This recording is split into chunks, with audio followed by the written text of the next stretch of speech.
ఈరోజు అధ్యక్ష గర్వంగా చెప్పగలుగుతాను, మళ్ళీ ప్రక్షాళన చేశాం. మొన్నటి వరకు ఇక్కడ దొరికిందంతా సైకో బ్రాండ్సే దొరికాయి. ఇప్పుడు ఏ బ్రాండ్ కావాలన్నా ఆ బ్రాండ్ వరల్డ్ వైడ్ ఉండే బ్రాండ్స్ అన్ని దొరికే పరిస్థితికి వచ్చింది. ఆ పరిస్థితి తీసుకొచ్చాం. నేను కోపంతో బాధతో మాట్లాడుతున్నా.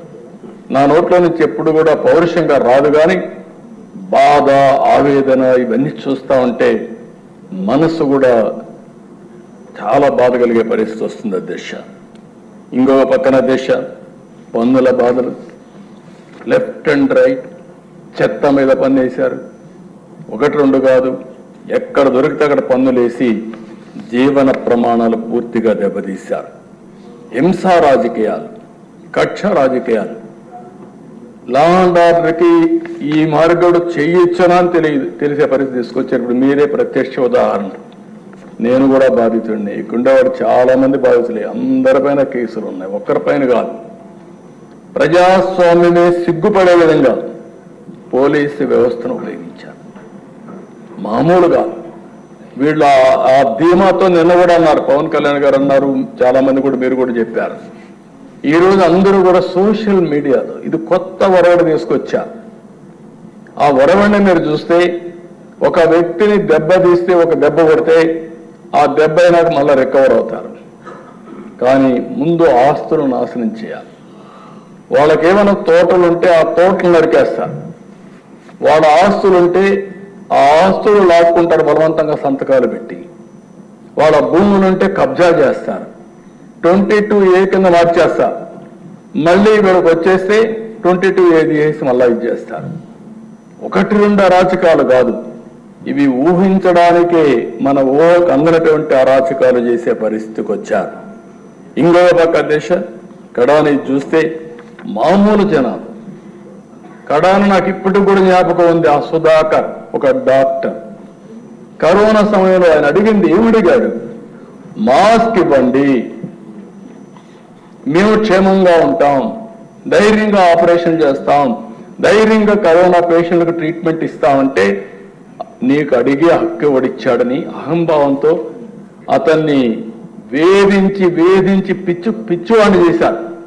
కడాన పిచ్చివాణ్ణి చేసి నడిరోడ్లో పడేసి కడాన గుండెపోటుతోనో లేకుంటే ఏదో చనిపోయే పరిస్థితి. ఒక మనిషిని దుర్మార్గంగా ప్రభుత్వం ఆ మార్గం ఏదించిందంటే ఒక ఎస్సీ బాధేస్తుంది, ఆవేదన వేస్తుంది. కాపాడాలని ప్రయత్నం చేశాం, కాపాడలేకపోయాం. ఇలాంటి సంఘటనలు కొల్లలు జరిగాయి. ఇంకో పక్కన దిశ capital expenditure, minimum common sense. సంపద సృష్టిస్తే ఆదాయం పెరుగుతుంది, ఆదాయం పెరిగితే మళ్ళా సంక్షేమ కార్యక్రమాలు ఇస్తాం. ఎక్కడ దానికి తెలియదుకాలు ఇచ్చి కడాన క్యాపిటల్ ఎక్స్పెండిచర్ మొత్తం తగ్గించే పరిస్థితికి వచ్చారు. దానివల్ల రాష్ట్రంలో మీరు చూస్తే అన్ని రోడ్లు గుంతలు పడిపోయింది. ప్రతి సంవత్సరం వర్షాకాలం వస్తే, ఎండాకాలం వస్తే ట్రోలింగ్స్ మొదలు పెట్టేవాళ్ళు. కానీ ఎప్పుడు కూడా ₹1 ఖర్చు పెట్టకుండా 5 సంవత్సరాలు అదే మరి గడిపే పరిస్థితికి వచ్చారంటే చాలా బాధాకరం అధ్యక్ష. కడాన అధ్యక్ష 9,74,000 కోట్ల రూపాయలకు అప్పులన్నీ కూడా ఇప్పుడు తేలాయి. ఇంకా ఎక్కడెక్కడున్నాయో మాకు తెలియదు. ఒక్కొక్కసారి ఎవరైనా ఒక వ్యక్తి ఐపీ పెడితే అప్పుడు అందరూ చెప్తాడు నాకు కూడా ఇవ్వాలి, నాకు కూడా ఇవ్వాలని. ఆ పరిస్థితిలో వచ్చింది రాష్ట్ర పరిస్థితి. ఇప్పుడు ఎవడు ఎప్పుడు వస్తాడో ఎప్పుడు అడుగుతాడో తెలియదు పరిస్థితి. అంటే మొత్తం ఆర్థిక ఉగ్రవాదం సృష్టించారు, చిక్కుముళ్ళేశారు. నాకే అర్థం కావడం లేదు. అంటే మామూలుగా దేశ ఒకటి చూస్తే, నేను చిన్నప్పుడు మా ఊర్లో చూశాను, అడవి నుంచి కొన్ని అడవి పందులు వస్తాయి, తిన్నంతా పెట్టాయి, మొత్తం వేరుశనగంతా పంట నాశనం చేసి వెళ్ళిపోతుంది. అది తినేది 10% అయితే 90% పంట నాశనం చేసి అది మళ్ళా ఎడుతుంది. అదే మార్గం రాష్ట్రంలో జరిగింది. నేను దీంట్లో అది చూసినప్పుడో నాకు అనిపించేది, అక్కడ అనేవాడు ఈ అడవి పందులు వస్తాయి జాగ్రత్తగా ఉండని. అక్కడ తెన్నే సార్, ఇక్కడ అక్కడ తెన్నే అడవి పందులు ఇక్కడ ఎక్కువ. ఆ అడవి పందుల కంటే అవకాశాలు కూడా పోయాయి. అక్కడ మళ్ళా పంట వేసుకునే అవకాశం ఉండేది, ఇప్పుడు పంట వేసుకోవడానికి కూడా అవకాశం లేని పరిస్థితి. బ్రాండ్ పోయింది, మళ్ళీ మన దగ్గర డబ్బులు లేవు, పెట్టుబడులు పెట్టాలంటే సమస్య మామూలుగా అధ్యక్ష. ఇలాంటి జరిగే పరిస్థితికి వచ్చింది. ప్రజలను నమ్మి ఓటేస్తే, విశ్వసించి ఓటేస్తే ఇంత దుర్మార్గంగా ప్రవర్తించగలుగుతారంటే కూడా చాలా బాధేస్తుంది. సంపద సృష్టించేదానికి ఉపయోగపడే ఒక్క పని కూడా చేయలేదు. అన్ని రంగాల్లో తిరోగమనంలోకి వెళ్ళిపోయినాయి. సంపద సృష్టించి ఆటోమేటిక్గా వచ్చే ప్రాజెక్టులు కూడా నాశనం చేసే పరిస్థితికి వచ్చారు. పెట్టుబడులు పెడతామని వస్తే తరివేశారు. పెట్టుబడులు పెట్టాలంటే నమ్మకాలు పోయినాయి. కడాన అధ్యక్ష, మీరు ఒకసారి ఆలోచిస్తే కొంతమంది అన్నారు, ఈసారి ఎన్డీఏ మీరందరూ గెలవకపోతే మాకేదో 1 ఎకరా 2 ఎకరాల భూములు ఉన్నాయి, ఇది కూడా అమ్మేసుకొని మేము వెళ్ళిపోతాం అనే పరిస్థితికి వచ్చారు. అంటే ఎంత ఫ్రస్ట్రేషన్లో ఉన్నారో ఇది ఒక ఉదాహరణ. నేను ఒకటే చెప్పాను, మీరు వెళ్తారయ్యా, కానీ ఈ రాష్ట్రం అవుతుందని అడిగితే కాదు అని చెప్పి అందుకే మీరు చూస్తే అధ్యక్ష, ప్రపంచంలో ఉండే తెలుగు వారంతా ఈ రాష్ట్రంలో పుట్టి ఎక్కడున్నా సరే మాకెవరికి చెప్పలేం. 4 నెలలు 5 నెలలుండి లక్షల రూపాయలు ఖర్చు పెట్టి ఎన్డీఏ గెలిచిన తర్వాత తిరిగి వెళ్ళారంటే అది వాళ్ళల్లో ఉండే పట్టుదల, ఆ రోజు వాళ్ళు చూసినటువంటి నగ్న సత్యాలని చెప్పి కూడా నేను మీకు తెలియజేస్తున్నా. అధ్యక్ష, 431 కోట్లతో రిషికొండ ప్యాలెస్ నిన్నే విజయ్ కుమార్ రావు గారు చెప్పారు, విష్ణుకుమార్ రావు గారు చెప్పారు. 430 కోట్ల రూపాయలు. నాకే కళ్ళు తిరుగుతున్న ఆ బిల్డింగ్ చూస్తే ఒక నాయకుడి మరి చేయగలుగుతామా? ప్రభుత్వ ధనంతో ఎన్ని చేయగలుగుతామా? ప్యాలెస్లు కట్టగలుగుతామా? ఒకప్పుడే చూసాము అధ్యక్ష, తాజ్మహల్ కట్టాడని, మరి అది ఒక ఇది. కానీ అధ్యక్ష, ఆ పక్కన ఏ మాత్రం కూడా సిగ్గు ఎగ్గు లేకుండా ఫ్యామిలీ మెంబర్స్ దగ్గర కూడా ప్యాలెస్లు కట్టారు, ఫ్యామిలీ మెంబర్స్కి ఆఫీసులు కట్టారు. అది ఏంటో ఇది విచిత్రమైన ఆలోచన. అదే మరి అక్కడ చూసి 7 బ్లాక్స్ కట్టారు. మొత్తం పర్యావరణాన్ని పూర్తిగా విధ్వంసం చేశారు.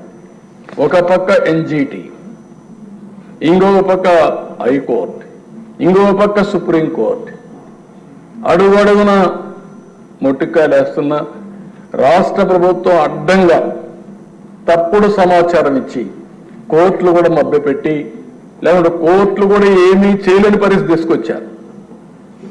కడాన మనం చూస్తే ఆ ప్యాలెస్ కట్టుకున్నారు, కానీ ఆ ప్యాలెస్ దగ్గర కూడా పోయే పరిస్థితి లేకుండా చేసుకునే పరిస్థితికి వచ్చారు. 700 కోట్ల రూపాయలతో సర్వే రాళ్లపైన బొమ్మలు, దానికి మాకు మళ్ళా ఒక 30 కోట్లు పడింది అవన్నీ తీయాలంటే.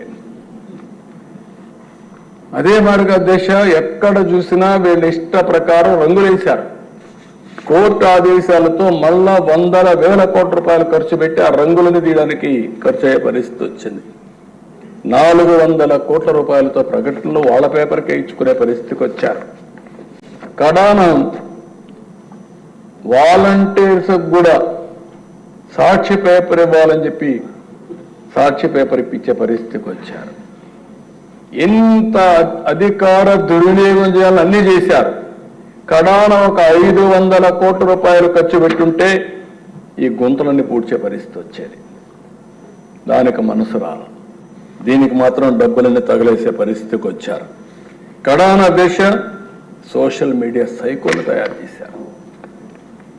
డబ్బులు డిజిటల్ కార్పొరేషన్లో పే చేస్తారు, ఆర్మీని తయారు చేస్తారు.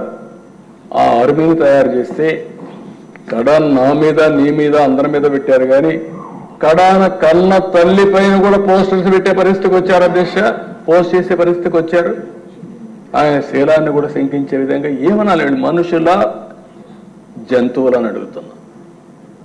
మళ్ళా సిగ్గు లేకుండా మాట్లాడుతున్నారు. ఈరోజు ఎక్కడికక్కడ మాట్లాడుతున్నారు.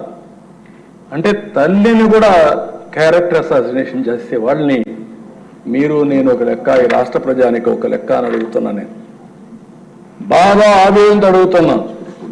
నేను అందుకే ఒకే మాట చెప్పాను, ఎన్డీఏలో ఏ లీడర్ కూడా ఇలాంటి అసభ్యకరమైన పోస్టులు పెట్టాం. ఒకవేళ పెడితే వాళ్ళు ఏ విధంగా పనిష్ చేస్తున్నామో మన వాళ్ళు కూడా అదే మరి చేస్తా. ఈ రాష్ట్రంలో ప్రతి ఒక్క ఆడబిడ్డకు రక్షణ ఇచ్చే బాధ్యత, గౌరవంగా బ్రతికే విధంగా విధానాలు తీసుకొస్తారని చెప్పా. అందుకే ఒకే మాట అన్నాను, రాబోయే రోజుల్లో ఏ ఒక్క ఆడబిడ్డ కూడా అవమానపడడానికి వీల్లేదు. కఠినంగా వ్యవహరిస్తాం, మెర్సిలెస్గా ఉంటాం, చట్టానికి పదును పెడతాం. పదును పెట్టడమే కాదు, అలాంటి వాళ్ళు ఈ రాష్ట్రానికే ఒక విధంగా చెప్పాలంటే ఈ రాష్ట్రంలో ఉండడానికి కూడా అర్హత లేదు. నేను చాలా స్పష్టంగా చెప్తున్నా, ప్రజల కోసం, ఆడబిడ్డల రక్షణ కోసం ఈ ప్రభుత్వం కఠినమైన నిర్ణయాలు తీసుకుని ఉక్కు పాదంతో అణిచివేస్తాం తప్ప వదిలిపెట్టే సమస్య లేదని మరొకసారి ఈ సభ ద్వారా ఆడబిడ్డలందరికీ విజ్ఞప్తి చేస్తున్నా.